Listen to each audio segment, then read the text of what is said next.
أعوذ بالله من الشيطان الرجيم بسم الله الرحمن الرحيم نحمده ونصلي على رسوله الكريم أما بعد أعوذ بالله من الشيطان الرجيم بسم الله الرحمن الرحيم إن الله وملائكته يصلون على النبي يا أيها الذين آمنوا صلوا عليه وسلموا تسليما اللهم صل على سيدنا مولانا محمد وعلى آل سيدنا مولانا محمد বাড়ি বাড়ি করে মন এ বাড়ি তো তোমার নয় খবর হবে আসল বাড়ি জেনেও কি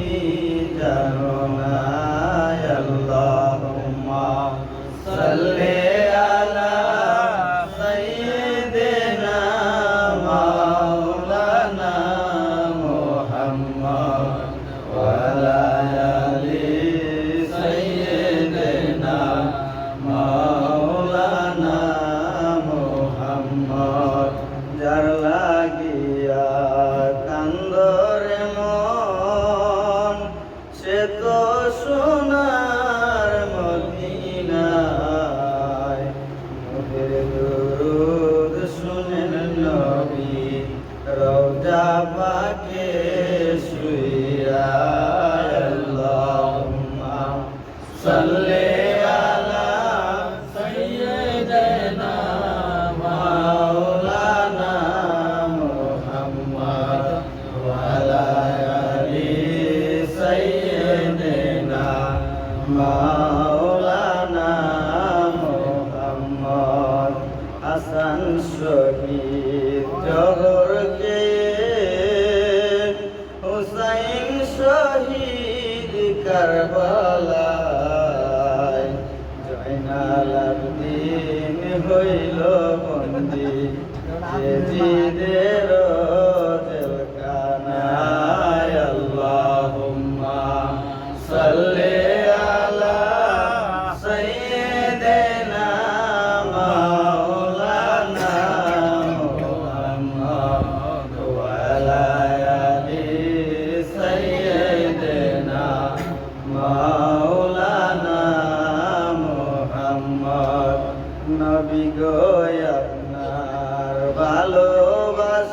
ভালোবাসায় জীবনের গুনাহ ঝরে যায় নবী গো আপনার মহব্বতে ওয়াসাল করনি জুবা পায় আল্লাহুম্মা সাল্লি আলা সাইয়্যিদিনা মাওলানা মুহাম্মদ ওয়া আলা আলি সাইয়্যিদিনা মাওলানা মুহাম্মদ বালাগাল উলা বিকামালিহি কাশাফাত দুজা বিজামালিহি আসয়াত জামিল সালিহি সাল্লু আলাইহি ওয়া আলিহি আলহামদুলিল্লাহ আল্লাহ পাক রব্বুল আলামিন এই পবিত্র বৃহস্পতিবার রাত্রি আগামীকালকে শুক্রবার পবিত্র জুমার দিন রাত্রিতে আমাদেরকে একত্রিত হওয়ার তৌফিক দান করেছেন সেই শুকরিয়া তান আমরা সকলে একবার করি আলহামদুলিল্লাহ। আমরা এখানে যারা আছি আমরা সকলেই একজন উস্তাদের হাতে হাত দিয়ে বায়াত গ্রহণ করেছি। এমন একজন ওলি আমরা পাইছি যার প্রশংসা করে দুনিয়ার জমিনে শেষ করা সম্ভব না।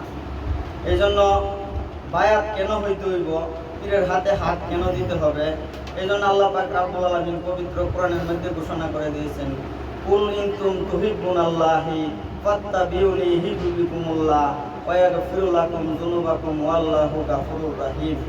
আল্লাহ পাক রব্বুল আলামিন বলতেছেন, এই দুনিয়ার মানুষ তোমরা শুনো রে, তোমরা সকলে একজন আমারে যদি পাইতে চাও, আমার সান্নিধ্য যদি লাভ করতে চাও, তাহলে আমার বন্ধুকে ভালোবাসো, আমার বন্ধুকে মহব্বত করো। আর কেউ যদি আমার বন্ধুকে মহব্বত করে ভালোবাসে, আমি আল্লাহ হুয়াল্লাহু গাফুরুর রহিম, আমি আমার জাতের কসম করে বলতেছি, আমি তার জীবনের সমস্ত গুনাহ খাতা মাফ করে দিয়ে তাকে বেগুনাহ মাসুম বানায় দিব।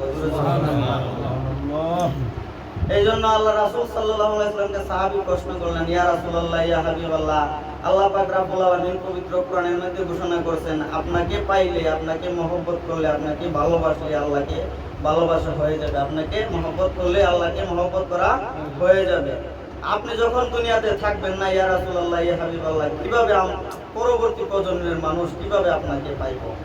আল্লাহ রাসূল সাল্লাল্লাহু আলাইহি ওয়াসাল্লাম সাহাবীর প্রশ্নের জবাবে আল্লাহ রাসূল বললেন, আমি যখন দুনিয়াতে থাকবো না, নবুয়তের দরজা বন্ধ হয়ে যাবে, আর একটা যমুনা চালু হবে, ওই যমুনার নাম হবে বেলায়েতের যমুনা।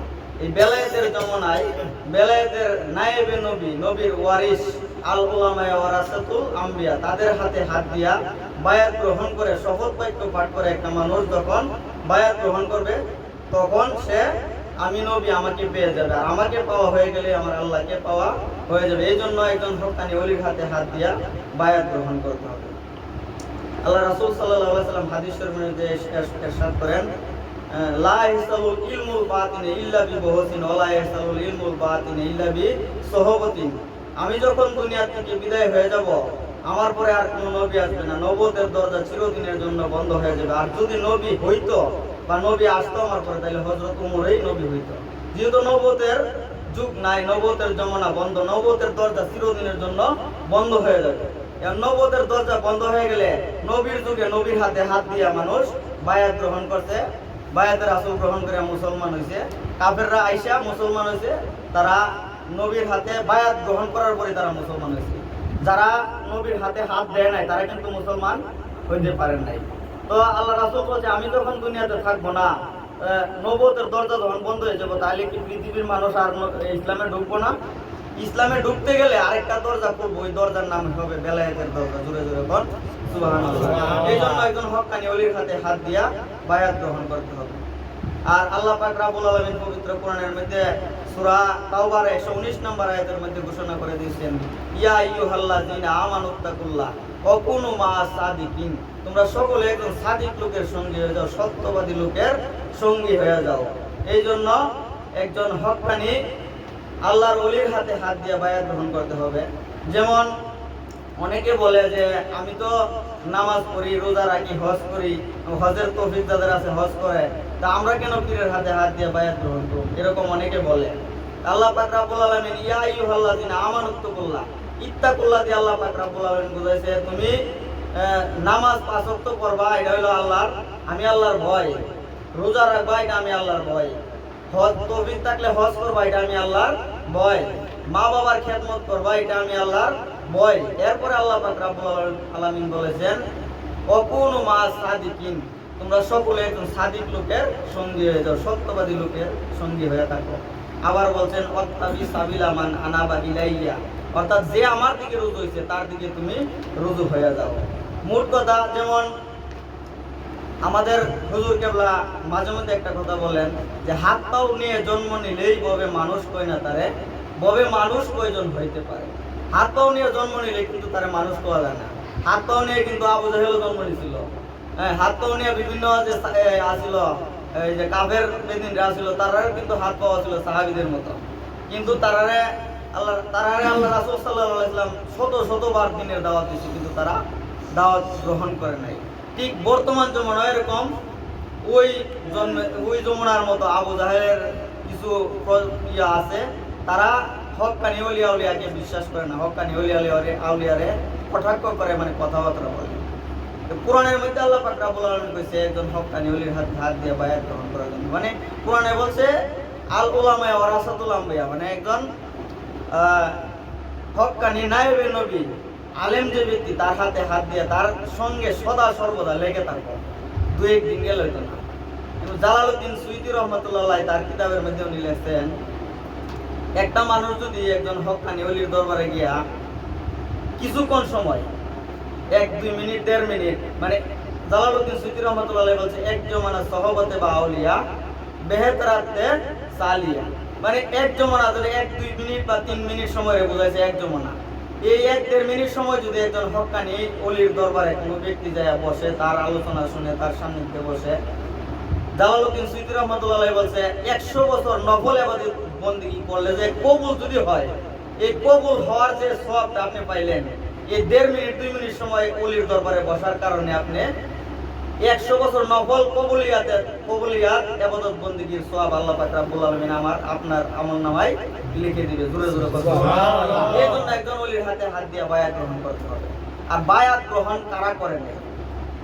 আপনার পৃথিবীর এই বাংলার জমিনে, এই ভারতবর্ষের জমিনে 360 জন আউলিয়া শাহজালাল ইয়ামানী রহমাতুল্লাহ আলাইহির সাথে আসছিল। তাদের সর্দার ছিল শাহজালাল ইয়ামানী রহমাতুল্লাহ আলাইহি। শাহজালাল ইয়ামানী রহমাতুল্লাহ আলাইহি কিন্তু একজন হক্কানি ওলির হাতে হাত দিয়ে বায়াত গ্রহণ করেছিল। তার পীরের নাম ছিল কবির শাহ রহমাতুল্লাহ আলাইহি।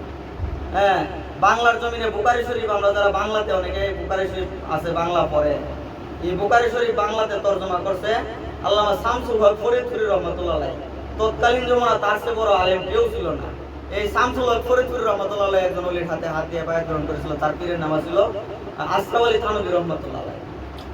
আশরাফ আলী থানভী রহমাতুল্লাহ আলাইহি একজন পীরের হাতে হাত দিয়ে বায়াত গ্রহণ করেছিল। ওনার পীরের নাম ছিল হাজী আমদাদুল্লাহ মুহাজির মক্কি রহমাতুল্লাহ আলাইহি। এরকম ভাবে যুগে যুগে যত মানুষ আসছে, যত বড় বড় উলামা ইকরামরা আছে, প্রত্যেকটা লোকে কোনো না কোনো ওলির হাতে হাত দিয়া তারা সহবত লাভ করছে। তাদের সহবতের থাইতেই তারা বড় আলেম হয়েছে। আপনার আমি ধরেন যত বড় আলেমই হই, আমি যদি আমার বয়ান বক্তৃতা লক্ষ লক্ষ মানুষ শুনে, কিন্তু লাস্ট পর্যন্ত আমি পরিচয় দিলাম কি যে আমার তো চিনছেন আপনারা, আমি বড় আলেম, বড় ডক্টর, হ্যাঁ, চ্যান্সেলর, অনেক কিছু, কিন্তু আমার বাবার চিনেননি। আমার বাবা হইল মিজন মাস, মানে কি বলে এই দারুর সন্তান ছিল।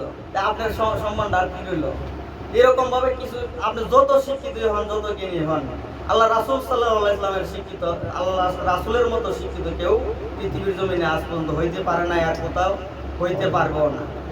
আল্লাহ রাসূল সাল্লাল্লাহু আলাইহি ওয়াসাল্লামের ভুল তো দূরের কথা, আর আল্লাহ রাসূল সাল্লাল্লাহু আলাইহি ওয়াসাল্লাম 63 বছর জিন্দেগিতে চুল পরিমাণ কোনো ভুল আল্লাহ রাসূলের ছিল না। এবং যদি কেউ কোনো ব্যক্তি বলে যে রাসূলের কোনো ভুল ছিল, তার সঙ্গে সঙ্গে ঈমান চলে যাবে। আপনার হযরতে আদম আলাইহিস সালাম, আমাদের আদি পিতা হযরত আদম আলাইহিস সালাম, ওনার জন্মের পরে উনি করতো কি, কাপড় বানাইতো। কাপড় যারা বানায় তাদেরকে বলা হয় জোলা, আরবি ভাষায় জোহলা। আমরা বাংলাদেশেও বলে জোলা, কাপড় যারা করে সেলাই বানা। হ্যাঁ, জোলা মানে হাদিস শরীফের মধ্যে আসছে, কোরআন শরীফের মধ্যে আসছে, আদম নবীরে যদি কোনো ব্যক্তি জোলা করে সঙ্গে সঙ্গে তার ঈমান শেষ। আদম নবীরে যদি জোলা কয় ঈমান শেষ হয়ে যায়, তাহলে সে বেঈমান, কাফের। আবার হযরত ইউনূস আলাইহিস সালাম, হ্যাঁ, উনি ছিল কাঠমিস্ত্রি। ইউনূস আলাইহিস সালামকে হাদিস শরীফের মধ্যে আসছে যদি কোনো ব্যক্তি কাঠমিস্ত্রি কয়ে ডাকে সঙ্গে সঙ্গে তার ঈমান শেষ। আমাদের নবী হযরত মুহাম্মদ সাল্লাল্লাহু আলাইহি সাল্লামকে যদি কোনো ব্যক্তি কটাক্ষ করে কথা বলে, তার ঈমান কি থাকবো? আল্লাহ রাসূল সাল্লাল্লাহু আলাইহি সাল্লাম যেহেতু বলে গেছে, আমার বিদায়ের পরে নবুয়তের দরজা চিরদিনের জন্য বন্ধ হয়ে যাবে, বেলায়েতের দরজা খুলবো। ওই দরজা দিয়ে মানুষ ইসলামে ঢুকতে হবে। আর ওই দরজা দিয়ে যতক্ষণ পর্যন্ত আপনি না ঢুকছেন, আপনি ইবাদত বন্দেগী, নামাজ, রোজা, হজ, যাকাত যাই কিছু করেন, আপনার ইবাদত বন্দেগী কবুল হইতেও পারে, নাও হইতে পারে, তার কোনো গ্যারান্টি নাই। আর যদি আল্লাহ রাসূল সাল্লাল্লাহু আলাইহি সাল্লামের পরামর্শ অনুযায়ী আপনি একজন হক্কানি ওলির দরবারে যায়া তার সহবত লাভ করিয়া তার হাতে হাত দিয়া বায়াত গ্রহণ করেন, শপথ বাক্য পাঠ করিয়া উনি যেইভাবে বলে ওইভাবে চলেন, হ্যাঁ, আপনার ইবাদত বন্দেগী কবুল হয়ে যাইতেও পারে। এটার গ্যারান্টি আছে। কিরকম গ্যারান্টি?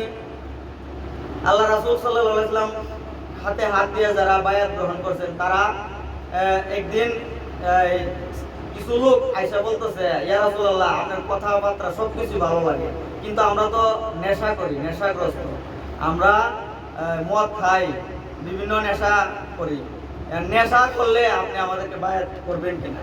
আল্লাহ রাসূল বলছে, ঠিক আছে, তোমরা নেশা করো, সমস্যা নেই, কিন্তু আমার হাতে হাত দিয়া তোমরা তওবা করো, বায়াত গ্রহণ করো, বায়াতে রাসূল গ্রহণ করো।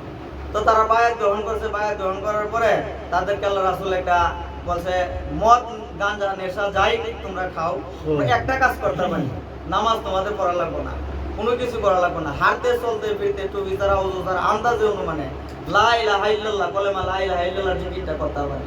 কয় হুজুর এটা করতাম, কোনো সমস্যা নাই, আর এটা করতে তো কোনো পরিশ্রম লাগতো না, মুখ দিয়ে জিকির করুম আর হাত দিয়ে কাজকর্ম করুম। তো তারা চলে গেছে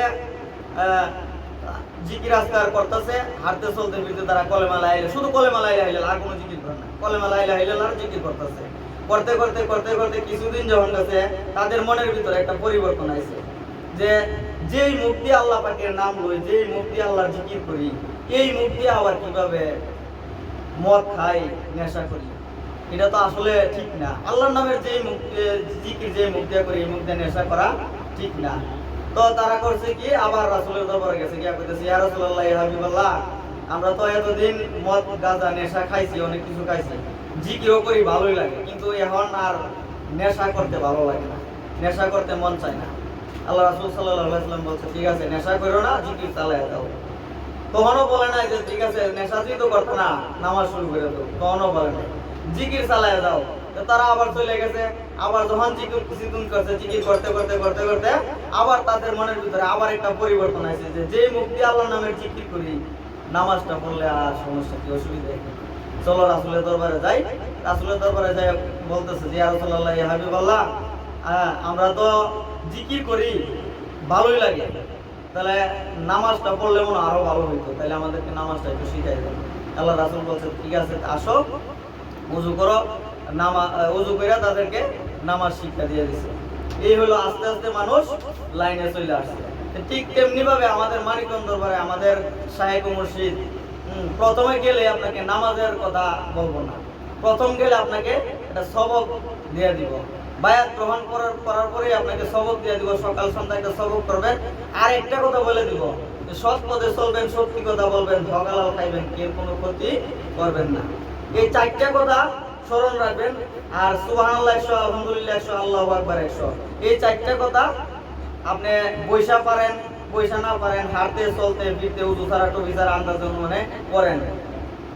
করতে করতে এমন একটা সময় আসবে, ওই আপনি ওই যে আল্লাহ রাসূলের দরবারে যেরকম মানুষ যাইতো মনের পরিবর্তন হয়ে যেত জিকির করতে করতে, আমাদের দরবারে যাইয়া বহুত মদপুর, বহুত গাঁজাপুর, মানে শত শত প্রমাণ আছে, আমরা নিজেও দেখছি এরকম লোক যাইয়া বায়াত গ্রহণ করছে, কিছুদিন পরে তার মুখ থেকে নেশা ছুটে গেছে, আস্তে আস্তে সে 5 ওয়াক্ত নামাজি হয়ে গেছে, দাড়ি রেখে মাথায় টুপি পরে, মানে পা থেকে মাথা পর্যন্ত তার সম্পূর্ণ মানে শরীরটায় পা থেকে মাথা পর্যন্ত সুন্নতের রঙে রঙিন হয়ে গেছে।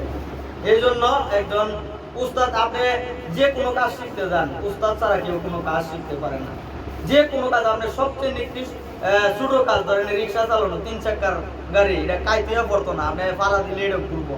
কিন্তু এই রিক্সা চালাইতে গেল একজন উস্তাদের, যে ব্যক্তি আগে চালাইছে রিক্সা, তার কাছে কি হলো, আপনার 2-1 দিন হইলেও পরামর্শ নিতে দিব যে রিক্সা কোন দিকটা চালাইতে দিব, কোন মোড়ে কিভাবে করতে দিব, ট্রাফিক সিগন্যাল গুলা কিভাবে মানতে দিব।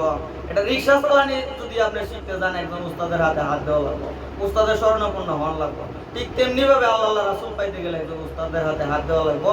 এই উস্তাদকে ফার্সি ভাষায় পীর বলে, আরবি ভাষায় শায়েখ ও মুর্শিদ বলে, ইংরেজিতে টিচার বলে, আর বাংলাতে জ্ঞানী মুরব্বি অথবা উস্তাদ বলে। এই জন্য একজন পীরের হাতে হাত দিয়ে বায়াত গ্রহণ করতে হবে, এটা বাধ্যতামূলক। বায়াত যতক্ষণ পর্যন্ত আপনি গ্রহণ না করছেন, শয়তান আপনার পিছনে লেগে রয়েছে। কিরকম শয়তান আপনার পিছনে লেগে রয়েছে? আমি আমার এক ভাইয়ের মুখে একদিন শুনছিলাম, শয়তান তো আপনার পিছনে লাগা আছে, আপনাকে ধোঁকা দেয়। সে আপনি যত ভালো কাজই করতে যান, সে আপনাকে ধোঁকা দেয়। কিভাবে ধোঁকা দেয়? যেমন ধরেন আপনার আমরা যারা এখানে আছি সকলের ঘরেই মেয়ে আছে বা বোন আছে। আপনার যদি একটা মেয়ে থাকে, আপনার চিন্তা থাকবে যে আমার মেয়েটাকে যদি আমি একটা ভালো পাত্র পাই, তাহলে আমার মেয়েটাকে বিয়ে শাদী দিয়ে দিব। আর আপনার মেয়ে যদি সুন্দর হয়ে থাকে, এই এলাকার যে ছেলেপেলে আছে যারা আপনাকে চিনে, আপনার আত্মীয় স্বজন যারা, সবার মনে একটা আশা থাকে যে ওনার মেয়েকে যদি আমি বিয়ে করতে পারতাম। অনেকের মনে এরকম একটা আশা থাকে যে মেয়েটা যদি আমি বিয়ে করতে পারতাম। কিন্তু সবার আশা কি পূরণ হয়? বিয়া হয় একজনের সাথে, যে কোনো একজনের সাথে। বিয়া যখন হয়ে যাগা, আর বাকি যে ছেলেরা আশা করছিল, তারা কি মেয়ের আশায় থাকে না আশাবাদ দিয়ে দেয়? যদি আশায় থাকে তাহলে বুঝতে হবে এটা মেন্টাল, মাথার মধ্যে সমস্যা আছে, তার পাগলা কারণে ভাবনা পাঠাইতে। ঠিক তেমনি ভাবে ওই শয়তান আপনার পিছনে লাগিয়ে রয়েছে, আপনাকে বিভিন্ন ভাবে ধোঁকা দিয়া বিভিন্ন গুনার কাজে লিপ্ত করব, বিভিন্ন অশ্লীল কাজে লিপ্ত করব। যতক্ষণ পর্যন্ত আপনার উস্তাদের হাতে হাত না দিচ্ছেন, মানে বাংলা ভাষায় যাকে বলা হয় মানে ধরেন স্বামী, ওই বিবাহ দেওয়ার কারণে এই মেয়ের বিচার কেউ ঘুরে নাকি তার পিছন ছাইরা দিছে। তো ওই শয়তান যে আপনার পিছনে ঘুরতেছে, এই শয়তান আপনি দূর করতে গেলে একজন হক্কানি ওলির হাতে হাত দিতে দিব। ওই ওলি আপনাকে বলে দিব কি আজ থেকে সৎ পথে চলবেন, সত্যি কথা বলবেন, হকালাল খাইবেন, কেউ কোনো ক্ষতি করবেন না। তো এই কথা যখন বলে দিব, আর এই উনি যদি হক্কানি হয়ে থাকে, আপনি এর বাইরে যে কোনো কাজ করতে যাবেন, আপনার খালি তার কথা মনে করবো যে আমি তো একজন হুজুরের হাতে হাত দিয়ে ওয়াদা করেছি আমি সৎ পথে চলুম, আমি সত্যি কথা কমু, আমি হকালাল খামু, আমি মিথ্যা কথা কইতাম না। এই কথাগুলো আপনার মনের ভিতরে খালি ধাক্কাইবো, মনের ভিতরে খালি ধাক্কাইবো, ধাক্কাইতে ধাক্কাইতে ধাক্কাইতে ধাক্কাইতে একদিন আপনি সুন্দর মনের মানুষ হয়ে যাবেন। যেমন ওই যে এই মেয়ে বিয়া দিয়েছে এই জন্য ছেলে অন্য ছেলেরা তার পিছনে ঘুরে না, কারণ তার পিছনে ঘুরে তার লাভ নাই। ওই শয়তান আপনার পিছনে ছেড়ে দিব, লিখে ছেড়ে দিব যে আর এর পিছনে যে আমি যে শ্রমটা দিব, এর পিছনে যে সময়টা কাটামো, এর আমি মানে বিভিন্ন দোকায় ফালাইয়া ওনার কাছে লিপ্ত করুন। কিন্তু হঠাৎ করে যখন এর হুজুরের কথা, এর পীরের কথা বা এর শাইখের কথা মনে করে দেব, এ আয়া করবো, এর পিছনে যে আমি শ্রমটা দিব, ওই শ্রমটা আমার বৃথা যাবে। এই জন্য শয়তান আপনার পিছন ছেড়ে দিব। শয়তান যেহেতু আপনার পিছন ছেড়ে দিব, তখন আপনি একা যখন হয়ে যাবেন, ওই আল্লাহ পাক রব্বুল আলামিন আপনার পিছনে ভিতরে এসে আপনার কলবে এসে আসন গ্রহণ করবে। আপনার দ্বারা আর কোনোদিন গুনার কাজ হবে না ইনশাআল্লাহ।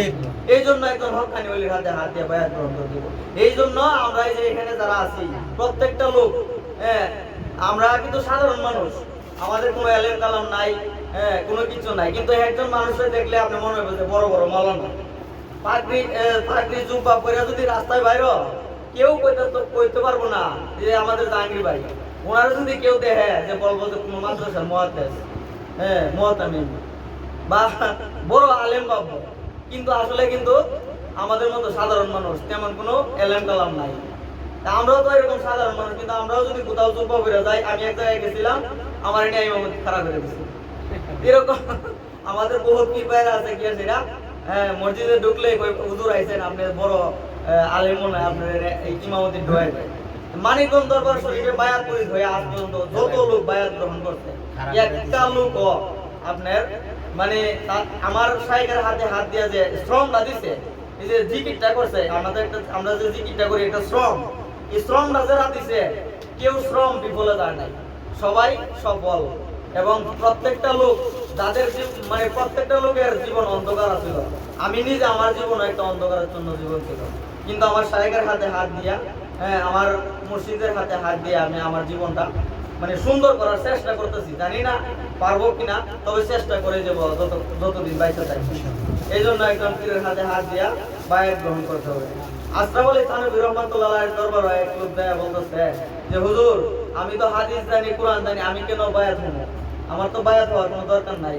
আমি নিজে নিজে আমার মনের ভিতরে যে কুস্বভাবগুলো আছে, স্বভাবগুলো দূর করে সুস্বভাবের ফসলগুলো আমি ফলাই নেবো, আমি কেন পীর ধরতে যাবো? আশরাফ আলী থানভী রহমাতুল্লাহ আলাইহি বলেছিল যে তোমাকেও একজন পীরের হাতে হাত দিয়ে বায়াত গ্রহণ করতে হবে। আল্লাহ পাক রব্বুল আলামিন কোরআনের মধ্যে বলছে ইউযাকিহির অর্থ হইল তুমি ওর মনের ভিতরে যে এই কুস্বভাবের ফসলগুলা ফলাই রয়েছে, এই কুস্বভাবের ফসলগুলা উপরায়া সুস্বভাবের ফসল ফলাইতে গেলে একজন পীরের হাতে হাত দিয়া বায়াত গ্রহণ করতে হবে। আর এই পীর তোমাকে এরকম একটা সবক দিয়ে দিবে, ওই সবকে তোমার মনের ভিতরের যে কুস্বভাবটা ছিল, স্বভাবটা দূর হইয়া তোমার ভিতরে সুস্বভাব আস্তে আস্তে জন্মাইতে থাকবে। তো উনি বলল যে ওনার দরবারে একজন নবাব আইসা মুরিদ হয়েছে, তৎকালীন মানে নবাব আইসা মুরিদ হয়েছে। নবাব আয়া বলতেছে হুজুর, আমি তো আপনার দরবারে বায়াত মুরিদ গ্রহণ করছি, আপনার হাতে হাত দিয়ে বায়াত গ্রহণ করছি, তো আমার সবক দেন, ওজিফা দেন, আমি চলে যাই আমার দেশে। তো আশরাফ আলী থানভী রহমাতুল্লাহ আলাইহি বলতেছে ঠিক আছে, তুমি যেহেতু আমার হাতে হাত দিয়ে বায়াত গ্রহণ করছো, আমি তোমার উস্তাদ, আমি তোমার শায়েখ, আমার কথা তোমার মানতে হইব। জি হুজুর, আপনি যেহেতু আপনার হাতে হাত দিয়ে বায়াত গ্রহণ করছি, আপনার কথা আমার অবশ্যই মানতে হইব। ঠিক আছে, তাহলে তুমি আমার দরবারে 40 দিন চিল্লা করতে হবে। 40টা দিন মানে ওজিফা করতে হবে ওনার খানকার মসজিদে। ওই 40টা দিনকে পরিগত ভাষায় চিল্লা বলা হয়। ওইখান থেকে চিল্লা শুরু হয়েছে। তো আশরাফ আলী থানভী রহমাতুল্লাহ বলল তুমি আমার দরবারে 40 দিন থাকবা। তো নবাব বলতেছে ঠিক আছে হুজুর, আপনি যেহেতু বলছেন আপনার দরবারে 40 দিন থাকার জন্য আমি থাকবো, কিন্তু আমি যে বাড়ির থেকে আসছি আমি কিন্তু ওই পরিমাণ টাকা পয়সা নিয়ে আসি নাই, আর কাউরে বইলো হয় না যে আমি 40 দিন এখানে থাকবো। তো আমি বাড়িতে একটা চিঠি লিখি, আপনি আমার অনুমতি দেন। মুড়িদের চিঠি লেখো, পীরের কাছে অনুমতি চাই। তো ফিসা হুজুর কেবল অনুমতি দিয়েছে, ঠিক আছে তুমি তোমার বাড়িতে চিঠি লেখো, কিন্তু চিঠি আমার দেখায়া বসে খুঁজছিল। মুড়িদের চিঠি লেখো বাড়িতে, পীরে কইতেছে আসলে তানভীর রহমান আলাই বলতেছে চিঠি আমার পড়ায়া তুমি খুশ করো। আমি চিঠি লেখছে, চিঠি এনে দিছে যে হুজুর চিঠি এলেন, চিঠি লেখছি। আর চিঠির মধ্যে লেখা যে আমি থানভীর হুজুরের কাছে এসে বায়াত গ্রহণ করছি। উনি বলতেছে ওনার দরবারে খানকার মসজিদে 40 দিন আমার রিয়াজত করতে হবে, 40 দিন ইবাদত বন্দি করতে হবে। তো আমি তো বাড়ির থেকে এরকম টাকা পয়সা নিয়ে আসি নাই, আর তোমরা দরবার চালাইও, আর ওই পরিমাণ একটা টাকার অঙ্ক বলে দিল, ওই পরিমাণ টাকা আমার জন্য তোমরা মনি অর্ডার করে পাঠাই দাও। সাবধান, তার থেকে কম পাঠায় না, কম পাঠাইলে মানুষে ভাববো যে নবাবের বাড়িতে তো কম টেহাইল, আমার মান সম্মান যে অহংকারের রোগে যে ধরছে আশরাফ আলী থানভী রহমাতুল্লাহ আলাইহি বুঝছে। আশরাফ আলী থানভী রহমাতুল্লাহ আলাইহি বলছে ঠিক আছে তুমি তোমার চিঠি পুশ করে দাও। এই অহংকারের রোগে কিন্তু তার জাহান্নামে না নিয়া ছাড়তো না। আশরাফ আলী থানভী রহমাতুল্লাহ আলাইহি একটা নিরানি দিছে। কি নিরানি? কয় তুমি যে আমার খানকার মসজিদে 40 দিন থাকবা, তোমার নামাজ রোজা কিচ্ছু করা লাগবে না। আমার খানকার মসজিদে 5 ওয়াক্ত যারা না জামাতের সহিত নামাজ পড়বো, গরিব ধনী ফকির মিসকিন যেই আসুক, প্রত্যেকটা লোকের জুতা তাদের হাতে মানে তাদের পায়ে হাত দিয়ে দিয়ে তুমি পড়াই দিবা। একবারে অহংকার তোলার সাথে অহংকার শেষ। তো ওই 40 দিন পর্যন্ত উনি কোনো ইবাদত বন্দি কিচ্ছু করে নাই, উনি শুধু খালি মানুষের জুতা পায়ে পরাইয়া দিছে। এই 40 দিন মানুষ মানে একটা নবাব মানুষ যখন জুতা পরাইতো যা, সাধারণ মানুষ তো তারে মানে জড়ায়া ধরে কান্নাকাটি শুরু করে। এরকম ভাবে মিশতে মিশতে মিশতে মিশতে উনি একজন সাধারণ মানুষের মতো হয়ে গেছে। এই জন্য একজন পীরের হাতে হাত দিয়ে বায়াত গ্রহণ করতে হবে। তো উনি আবার আরেকটা উদাহরণ দিছে যে আমরা যারা এখানে আছি, আমরা যদি মনে করেন কেউ বড় ধরনের কোনো রোগে আক্রান্ত হই, নিশ্চয়ই ডাক্তারের কাছে যাইতেইব। ডাক্তারের কাছে যাবেন যে এখন বর্তমান জমানার মানুষের কয় যে বন্ড পীর আছে দুনিয়াতে। তো বন্ড পীরও আছে, ভালো পীরও আছে, হক্কানি পীরও আছে।